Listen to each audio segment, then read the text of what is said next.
Hi, I'm going to read a little bit of my book to you. This book is Anti-Racist. I'm the author, Tiffany Jewell, and it's illustrated by Aurelia Duran, who is an amazing artist in Paris. This is what she looks like.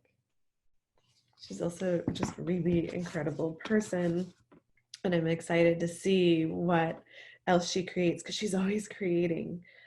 I'm going to read the first chapter to you, and because the illustrations are so amazing, I love everything she's done with my words. I'll be sharing the interior with you as well. So we'll read the first chapter and pause for a moment because this book is not just a book to read, but it's a book that's going to move us forward in understanding ourselves and understanding the world around us. So I also ask that you grab a notebook. This is the one that I use. And your favorite pen or pens. I have a lot. I really like these ones. They're thin and they're fun colors because we'll be doing some work too. Again, this book is anti-racist. Just look at that cover.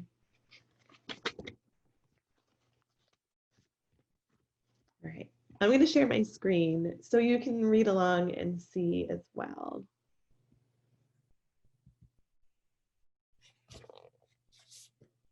I mean, just look at it. So those are the chapters.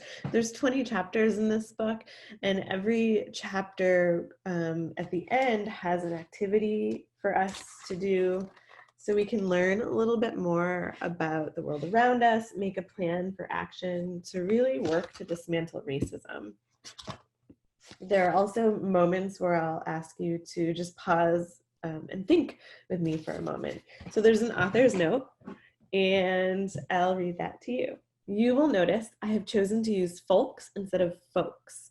So folks is spelled F-O-L-X, and folks is the one that we're used to using, F-O-L-K-S. Folks is a gender neutral term created by activist communities, and I would like to honor everyone who reads this book. Replacing the KS with X allows for every reader who has never been seen before to see themselves in here.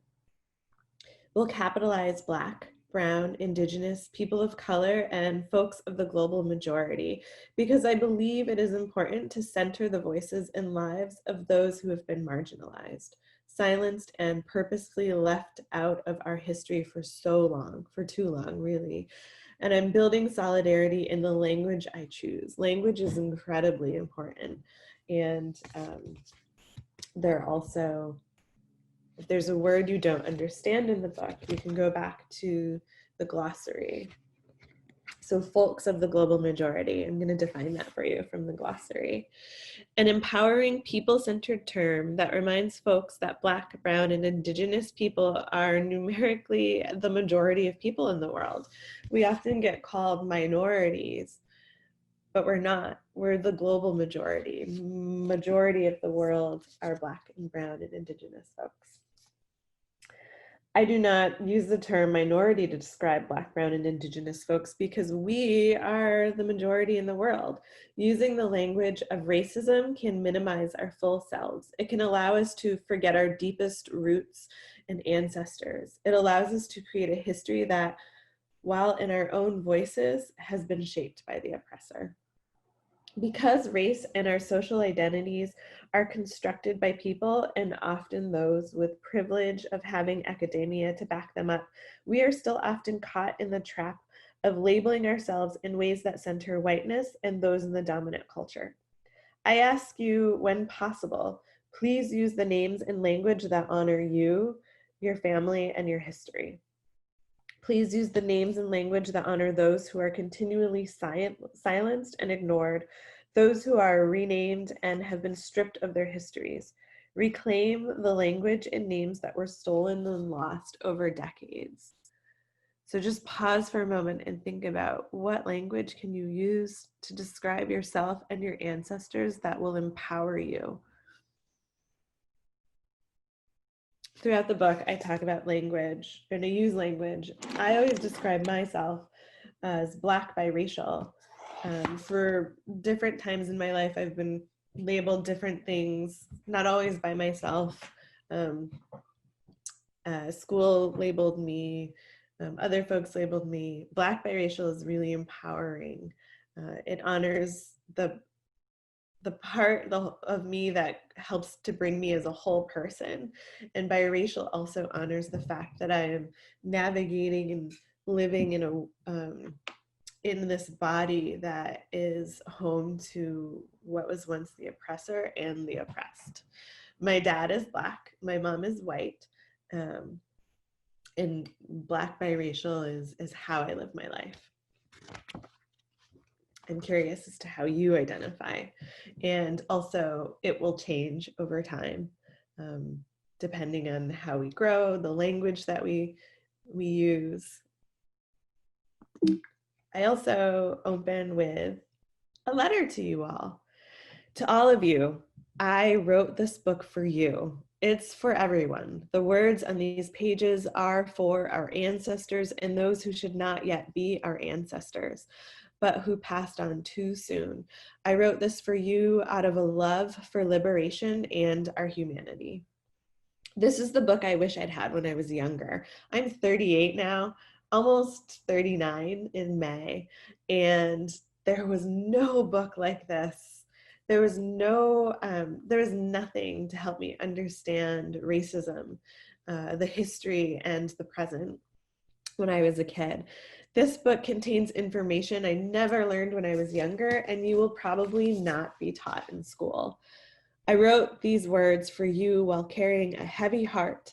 It aches for Emmett Till, Tamir Rice, Corin Gaines, Michael Brown, Eric Garner, Sandra Bland, Bobby Hutton, Antoine Rose Jr., Stefan Clark, Rakia Boyd, Stephen Lawrence, Charlena Lyles, Elton Sterling, Philando Castile, Ayanna Stanley Jones, and Trayvon Martin, and for all those who we honor with our hashtags, our tears, our frustration and rage, our exhaustion, and the fire to move on. There are too many names to name, and that list keeps growing every day, and it's not okay. My optimism has brought me to action and to sharing these words with you because I believe you will help to dismantle and work toward ending racism. We need justice. No one's names should be memorialized in hashtags.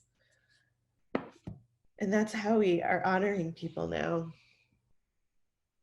My hope is you will use this book as a way to start your journey in the big work of anti-racism. You are resisting racism and oppression just by opening these very pages. You are entering into a consciousness that wakes you up and allows you to see the world in a whole new way. Some may tell you that you're too young to talk about race. You are not. People may tell you that you should stop talking about skin color and see everyone as a global citizen. You have been told racism isn't a problem anymore and that calling it out or bringing it up in conversation is wrong.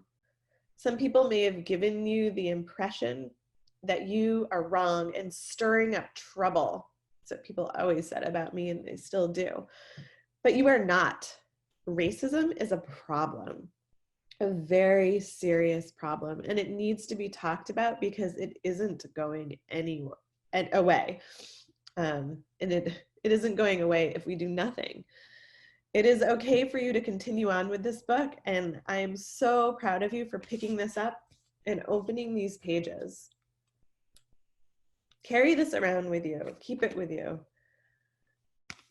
It'll help guide you as you move through life. Please know you are not alone on this journey.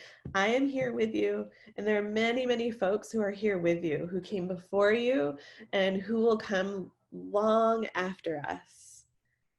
I hope you will share this book with your friends and families because fighting racism really isn't something you can do on your own. Trust me, it's not. I've tried. It's not. Make sure to look up the underlined words in the glossary if you need help understanding. Remember, the glossary is in the back. There are many moments to pause in this book so you can check in with yourself and grow into your activism. You will learn more about yourself, our history, how racism came to be, and why we're still so deep within it. And it feels like, I know right now, especially like every day, it's getting amped up more and more. This is like where I need to pause too. We will work together in solidarity to disrupt racism and become anti-racist accomplices. This book is meant to be read in order. Each chapter builds on the previous chapter, and you'll gain a deeper understanding of becoming your anti-racist self. And you will probably want to read and reread this. This book is a start, and anti-racism is lifelong work. It's the work that you'll do as soon as you wake up in the morning, you'll process in your sleep, and it's work that once you've started, you won't be able to stop. It's lifelong. My journey in anti-racism started when it started for a long time ago, but clearly for me, it became so clear when I was in 3rd grade, when I was 9 years old, and I talk about that later on in the book. And I didn't have a book like this. I didn't have the words to help me understand what was happening, how to stand up. And so I wrote this for 9-year-old me. I wrote it for 14-year-old me. I wrote it for you. I wrote it for my children, for your teachers, for your librarians, everyone in your life, because we're going to be better if we can be anti-racist. In a moment, please take a moment for yourself, pause before we move on, find a journal, something to write on, your favorite pen, favorite pencil, some fun writing tools, colors if you want, stickers. I love stickers. Find that stuff because we're going to get started and doing some work together.